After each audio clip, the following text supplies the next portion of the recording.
अस्सलामु अलैकुम अल्हम्दुलिल्लाह। આપણે સૂરહ બકરહની આયત નંબર 79 સુધીની તફસીર જોઈ। હવે આજના એપિસોડમાં સૂરહ બકરહની આયત નંબર 80 થી તફસીર શરૂ કરીએ છીએ ઇન્શાઅલ્લાહ। આજના એપિસોડનો ટોપિક છે યહૂદીઓની ગલતફહેમી। તો શરૂઆત કરતા પહેલા આપણે દિલથી ગુજારિશ કરીએ છીએ કે આપણી ચેનલને હજુ સુધી સબસ્ક્રાઇબ ન કરી હોય તો જરૂર કરી લો, શેર કરો, લાઈક કરો, જઝાકલ્લાહુ ખૈર। તો સૌ પ્રથમ આયતનો તરજુમો જોઈ લઈએ। આયત નંબર 80। અને આ લોકો કહે છે, અમે તો થોડાક દિવસ જહન્નમમાં રહીશું। તેમને કહો કે તમારી પાસે અલ્લાહનો કોઈ વાયદો છે?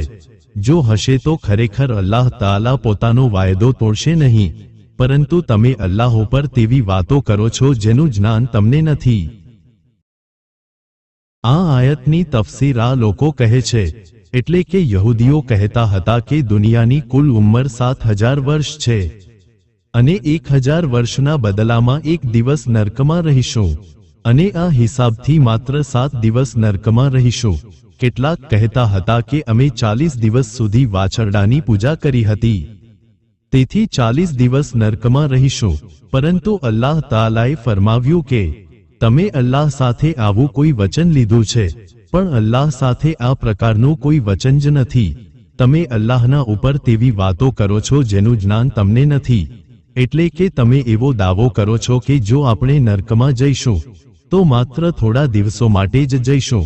આ તમારો દાવો પોતાના તરફથી છે અને તમે આવી રીતે જ અલ્લાહ પર એવી વાતો લગાવી રહ્યા છો જેના વિશે તમને ખુદને કોઈ જ્ઞાન નથી। અને હવે આગળ અલ્લાહ તાલા પોતાનો નિયમ બતાવી રહ્યો છે, જેના અનુસાર કયામતના દિવસે અલ્લાહ તાલા સારા અને ખરાબ લોકોને તેમના સારા અને ખરાબ કામોનો બદલો આપશે।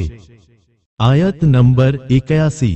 ખરેખર જેણે ખરાબ કર્મો ગુનાહ કર્યા અને તેના ખરાબ કર્મોએ તેને ઘેરી લીધો, તે હંમેશા જહન્નમમાં રહેશે। આયત નંબર 82। અને જે લોકો ઈમાન લાવ્યા અને નેક કામ કર્યા તેઓ જન્નતી છે, તે જન્નતમાં હંમેશા રહેશે।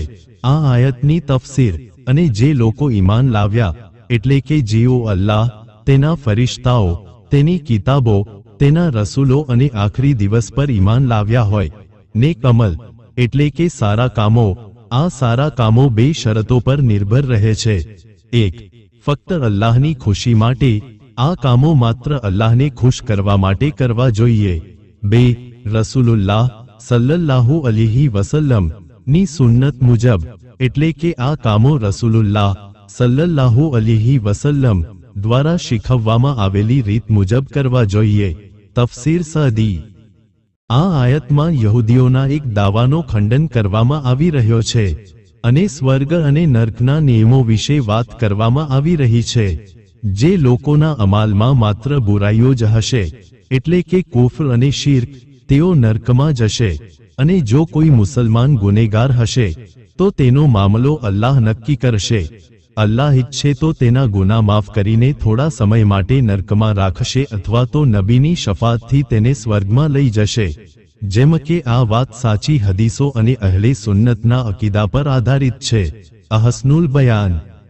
આ આયતનો સાર, યહૂદીઓના દાવા ખોટા છે, ન સ્વર્ગ અને નર્કના નિયમો નક્કી છે, બુરાઈ કરનારા નર્કમાં જશે, ન ગુનેગાર મુસલમાનોની માફી અલ્લાહ પર છોડી દેવામાં આવે છે, ન નબીની શફાતથી ગુનેગારો સ્વર્ગમાં જઈ શકે છે, ન ઈમાન અને સારા કામો સ્વર્ગમાં જવા માટે જરૂરી છે, ન શિર્ક અને કુફર નર્કમાં લઈ જાય છે, ન સારા કામો માત્ર અલ્લાહની ખુશી માટે અને નબી મુહમ્મદ સલ્લલ્લાહુ અલૈહિ વસલ્લમ ની શીખવણ મુજબ કરવા જોઈએ।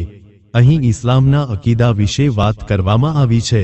અકીદા એટલે ઇસ્લામમાં માનવામાં આવતી શ્રદ્ધા।